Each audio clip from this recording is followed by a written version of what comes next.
So the wars have been really complicated to keep up with. It's all over the place, and the world's very unstable. A lot of civs are slapping down cities, but at the same time, a lot of civs are losing cities. For instance, it looks like Afghanistan is going to lose their second city. I was surprised to see that, but I guess I underestimated the battering ram. You should not underestimate the battering ram, as well as the horse archer, also a very good unique unit. But I promised you guys we'd look over the religious overview as well as the info addicts in the previous video. So let's go ahead and finally do that. Let's sort. So it looks like we have how many religions have been founded so far. World religions. There still can be 2 more. We have 5 religions: Shinto. And, okay, wait, we have Tibet, Ethiopia, Arabia, Japan, and Afghanistan, all discovering the first major religions. And what are some of the beliefs? So let's start off with some of the big ones. And actually, it's important to look at Buddhism, how successful that's been. Tibet has really been fast with the pantheons as well as their religion. I mean, they got that up really quickly. That kind of is why they're dominating in terms of 9 cities all already following Buddhism. So let's go ahead and check in on that first. Buddhism, pantheon is the goddess of protection. We knew about that. May build universities, public schools, and research labs. I believe that's with faith for the Reformation belief. And then we have missionary conversion strength at 25%. That's another enhancer. Their founder is culture for every 5 followers of the religion. Okay, so they're going to get a little bit extra culture, which doesn't really help them out that much in this campaign. They're supposed to be aggressive, so it's not that useful. And then these are really good buildings. Wow, they got 2 really good buildings, offering them happiness, faith, and culture all around. That's a really, really good religion, but not so much for this campaign. Let's look at Japan with Shinto. Shinto has not had a reformation or anything like that, but they have plus happiness, plus global happiness for every 2 cities following the religion. They've got guardians offering them plus happiness, and then their pantheon is plus faith from natural wonders, which they have, of course, Mount Fuji. Let's check out Arabia real quick, and their religion is Islam. They do have an enhancer belief, I guess. Desert folklore, we knew about that. 2 plus faith for each foreign city following this religion. Shrines provide plus happiness, and then use faith to purchase monasteries. Just war, combat strength near enemy cities that follow the religion. That's a big one. Now that's pretty useful for Arabia, especially in their region. They will spread Islam quite a bit. So that is huge, that enhancer belief. Now, did anybody get up Holy Warriors? Yes. And actually, it was Afghanistan who might be falling, because you don't really use Holy Warriors that much until almost up until the point where you can't do it anymore, pre-industrial units. So right, that era before the industrial era is really when, you're building a lot of faith and you're able to purchase a lot of units with faith. But it doesn't look like they're going to survive for that long.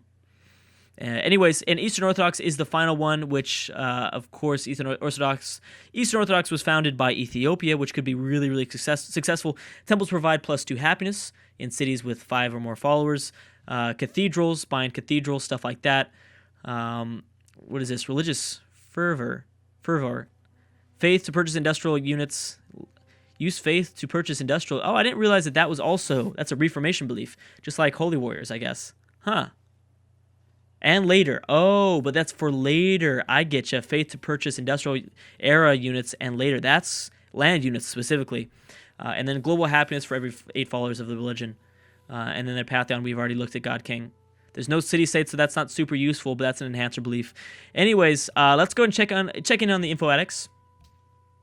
World ranking, population. So Siam winning in the population game, but just barely. And actually Germany, this is interesting to see Germany so high in this list because they might lose a lot of their population. Berlin probably has a lot of people inside of it. Also surprised that the Philippines are so successful as well. We've got India, Poland, Assyria. So no one really is going to be breaking out too far ahead here in the categories just because the world's, like I said, very unstable. Eventually, I'm thinking turn 150, we'll see the world stable out and we'll have traditional borders for certain nations and we'll be, but that's when things really get shocking. After a peaceful time of a few centuries, and then cities start getting taken over. So it looks like Poland's pretty successful in manufactured goods. We've got Portugal, India, Mongolia, Poland, Persia, Arabia for GNP, India for land area, Portugal. How does India have so much land area? Do they have more cities than we think? The problem with India is they're going to get those cities taken.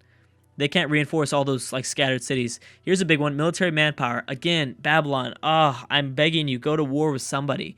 They've got so many units. They have their unique units. They could take over almost anybody that they want. Especially Assyria, not even being in the top 12. Go after Assyria. That wouldn't be that difficult. They're just to the north. Persia, I understand why you don't want to go to war with them. They're in second place. Arabia is in fifth. So actually, the Middle East is very, very strong in terms of military manpower. We've got a lot of nations, the Ottomans, the Persians, Babylon, Arabia, all along like almost the top 5. So the Middle East is something you really want to be careful of. And I'm sure it's kind of like it's just a race. It's an arms race, pretty much. Babylon had a bunch of military units. Then Arabia was like, oh, crap. Then Persia was like, oh, crap. And then the Ottomans were probably, oh, crap. And now we might see it begin to spread, where now Greece and Austria might be feeling threatened by the Ottomans. It's possible. Anyways, let's go over the infodex and just finish off the last few categories. Let's check technologies. We've got Vietnam, the Ottomans, Korea, Egypt, and Babylon all tied for first place. And that's about it. No standouts, though, like I said. Let's check out cities. Portugal's the only nation with 5 cities. Poland's the only nation with 4 cities. Then we have a pretty huge tie with 3 cities by everybody else. I guess that is the only thing that really matters for right now. So let's go ahead and go to the next turn. It's turn 104. A lot of those categories from the infodex don't really mean much. A lot of them are repeating, like literacy. That doesn't really need to be in there, I don't think. But it's fine. It's okay. Let's see. So, bam! The Huns have taken over that Afghan city, and Afghanistan is only down to their capital. They're probably... I want to see if the Huns are going to continue to try to press forward. Now we have the second civ with 4 cities, tied with Poland. Carthage and Portugal piecing out. Germany and the Netherlands piecing out. The Huns in Austria and Sweden and Denmark also piecing out. Japan has enhanced Shinto. And we have Mali founding Judaism in Africa. So that should actually, that's going to threaten Eastern Orthodox a little bit. We should see Ashanti fall, I think, in this... I mean, one of their cities fall, not the entire empire itself, but one of the cities will probably fall here. No, they're still holding on. Wow, and it's possible that they might continue to hold on after this. Well, maybe not. It is going to be pretty difficult. We've got Rome and Portugal piecing out, too. Great Wall has been built in China. There you go. And actually, that is so ironic. That is so weird because they built it, I'm imagining, because of the threat from Mongolia. We couldn't have written a better story about that. That's kind of incredible. There you go. I love it. But actually, it looks like they're going to get a city finally taken over, Shanghai. I figured Genghis Khan would have success after a second attempt. They still don't have it yet. But they will, I'm thinking next time, no one's going to be able to stop that spearman. China's only down to Beijing. So we have Carthage. Carthage being declared war on by both Greece and Egypt teaming up together. A city looks like it's fallen. Which one? Was it this one? Yes, it was. Bam. So that one has fallen to the Congo. Congo looking pretty powerful with 4 cities themselves. And the Zulu, unfortunately, gave enough time for the Boyar to rebuild a military. So they're not going to be as successful if they're going to try to attack here. Wow, the Arabian Peninsula is just stacked. Just stacked so high. Babylon, you messed up, dude. You waited too long. Ooh, Japan, Korea. And look at those Japanese ships. I didn't realize that Japan had been building up so many boats. They did, in fact, so Mongolia did take over Shanghai. And actually, they might have even more success taking over Beijing, which that would mean that they have the Great Wall themselves. And Genghis Khan being so expansive, that would be really, really bad. So we've got another coalition against the Congo being built up. It's the Boyar and the Ethiopians. Oh, wow. Although this might free up the Zulu to try something against the Boyar. I don't know if Ethiopia is going to really contribute that much. I mean, the Congo did need to be... I guess I understand the Congo did get that war. That war, I don't know, they started getting pretty expansive there. It's probably a pretty smart choice. We don't see anything, I don't think, from Japan. There's no way Japan's going to be able to take it over with just these boats. Russia joining the massive German coalition. And is that it? We'll have to see if this is the end of China or not. It could be. Germany and the Philippines. We've got Ashanti and Congo piecing out, which is a pretty smart choice. The Huns are not going to go after, I don't think, the Afghan capital. Ooh, yeah, Egypt actually bringing over a lot of troops. I didn't realize there was a third Carthaginian city. Did they piece out? Yes, they did. Smart choice there. You have to get your units down. And unfortunately, you do not have a road, and a lot of your cities are really spread out. Bad decision. We're going to see that mistake be made all the time. Like Carthage has made the same mistake. They moved a little bit too close to Egyptian lands, and they're going to get the city taken over. I think they will. I don't know when Egypt goes, but they'll probably get it next turn, take it over. It'll probably get taken over. We've got Songhai piecing out with that looks like Ashanti. Then we have Carthage and Mali piecing out. Yeah, because Carthage is like, oh crap, and they're going to run back. Bam, Egypt took it over. We've got Carthage down to 2 cities, and actually they might start to just move over this way. Carthage might be left with only 1 city in their capital. Rome, what are you doing, dude? You've had that settler sitting there forever. You're making a big mistake. You're making a huge mistake, man. Does England still only have 2 cities? Oh, geez, England. Oh, man. It's just the British Isles curse, man. That's what it is.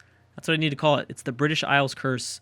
Mali, for their, what is this, their 3rd attempt going after Songhai? I mean, they've been at war they've always been at war, but they've been building up troops, then retreating, then going back after the Songhai capital, and then retreating. Bam, Boyars were able to take over that southernmost Congo city, which is only going to give the Boyars a bit more power. A little bit more power. Not by much. How close is Mali here? Are they super close to taking this over? We actually might start to see kind of a blobbing effect. Ooh, Russia took over Hamburg. Oh, I didn't realize that they were so close to that. I should have paid more attention to that. Well, anyways, Russia took over Hamburg, which means Germany is down to 2 cities. Poland building the pyramids. Rome, I think, is finally starting to settle that city. And Egypt will take over the 2nd Carthage city. Yeah. I guess it was technically the 3rd that was settled, but it's now their 2nd city. Nope, Mali's retreating from Songhai. They will not take it over. They ran out of troops last second. Songhai is going to survive for a little bit longer at least. The Huns are not moving, right? Yep, they're not moving for Afghanistan. Got Poland, Austria piecing out. And I always need to check these symbols. Songhai and Mali did piece out. There you go. So Egypt will take this over. Oh my gosh. Okay, so yeah, I mean, Africa is pretty crazy right now. It's about time. There goes Egypt, getting their 3rd city away from Carthage. That next war, what else happened here? Another war was declared. I can't remember who it was, though. I think it was Carthage, which they didn't really matter. I think it was against the Congo, wasn't it? Ooh, now what are the Zulu thinking? Now as the Boyars kind of lose troops, especially if they start to move up towards the Congo capital, they will not be able to get those back towards their own capital anytime. It won't be in a timely manner, I guess. Oh my gosh. I want the Arabian Peninsula to break out into war so bad. It would just be insanity. It's weird how like this region has been really quiet. Persia is super forward settling. We've seen this before in other campaigns. I mean, Persia is not afraid to forward settle. Mongolia with 5 cities now.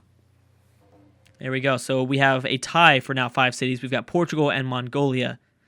Religion. The last religion has been founded. I don't know why I couldn't get that out for some reason. Champa has founded Hinduism. Okay, good for Champa. They really needed that. They really needed that because they are having some trouble finding spots to expand in. Technically, there is some islands out this way. Just haven't gone after it. Of course, Japan had all of their fleets destroyed by the Koreans. Tibet and Buddhism dominating, but Tibet is not in a very defended area. I wouldn't be surprised if India goes after them at some point. What's going after Germany? What's going on after Germany? Nothing really. Now we have Egypt after the Congo. So there's an African war against the Congo. The Congo have lost quite a huge amount of military units. The problem is that we have Western Africa all fighting each other, so they're not focused on Congo. We've got Ethiopia, who is a pretty large force, but you know they're still building their infrastructure. So that's the problem why they can't get over there that fast. And we have the powerful Zulu that are just sitting there, just waiting, which actually, they're only trading with the Boyars, so that's probably why they don't want to go to war.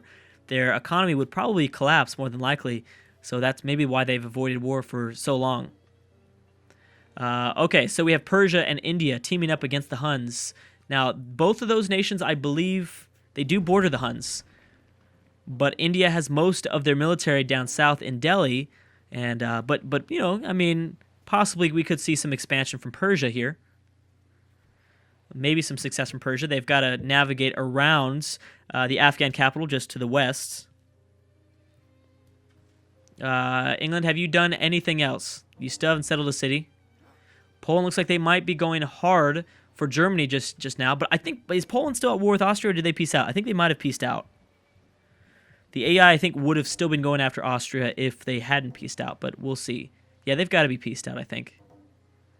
I think Austria is also at war with Germany. Dang. Yeah, so pretty much all the African nations are going after the Congo because they've lost so many military units. But I think I still think they'll be safe. They'll safe from everybody except for Ethiopia. So they've got like a few turns to really rebuild. The problem is that they will not be able to, I think, defend this city. This is very open, especially if you're attacking from the east. The capital is great, though. You've got all those jungle tiles hiding you. I mean, that's an excellent city to hide behind. Ooh, Zulu now even joining in. Yeah, I think the Zulu are going to have to, they're kind of screwed themselves. They're going to have to be peaceful towards the Boyer. Because they, you know, again, like I said, I mean, their entire economy relies on the Boyer. Where the Boyer, that's not the same case. As you can see, there's a caravan going up to the Ethiopian city. A lot of things going on in Africa, and there's still a lot left. Ooh, whoa. Was not expecting that. I was expecting that William-Napoleon War, though. So they have already landed. Thebes might easily get taken over here. Because Egypt has just pretty much... Oh, but wait a second. Now, this might leave for a domino effect. Arabia might take over Thebes, might have a lot of success, maybe even take over a second Egyptian city. That is when, if anything, Babylon needs to attack. Byzantium and the Netherlands pieced out the Huns. How are the Huns doing? They're going to lose the city to Persia, it looks like. Oh, there's some big ones going on. Okay, let's watch France. This would be a big pickup for France. Very, very big. And they should be able to take it over. Now, just don't be dumb. Bam, Persia did take over that Hunnic city. Korea and Germany pieced out. Don't be dumb, France. If you're dumb here, you're going to regret it, and you will not ever come back. This is it. This is your chance to get that coastal city back. I know you lost Orleans, but this is the opportunity. We've got another wonder built by Portugal. Very, very powerful Portugal. Who is that? Oh, Babylon did finally declare war, but it's against Afghanistan. There goes Arabia. It was against Afghanistan. We have Vietnam joining in. Those are both not too close. Those are interesting wars for them to declare. No one too close to either one of those nations. Or either one of those nations are too close to Afghanistan, so that was strange. We'll see if Arabia has any success, but how much success can they have before Babylon's like, okay, that's too much success, and they take over Mecca? We have a force invading Africa from the Middle East. Also, the same thing. I mean, Babylon still has all these troops. They can now go attack Persia if Persia has kind of a few bloody battles. If they, a few bloody battles with Attila from the north, and if they lose too many military units, we could see Nebuchadnezzar capitalize on that. Bam. So that is going to take over. Yeah, Arabia will take over Thebes in the next video. What's going on with the Congo? Luckily, Ethiopia isn't pressing too hard. Neither are the Zulus, so the Congo might survive here. How about France? France has waited a little bit too long. I don't know if they're going to be able to take this over. That'd be a huge disaster if they don't. Rome with their fourth city. Anyways, guys, I'm going to have to stop right there, though. This has been a really, really fun campaign. I'm very, very happy with this. And we haven't even got to the fun part where the colonization begins and then the global wars start up. But anyways, guys, thank you so much for watching, and I will see you guys next time.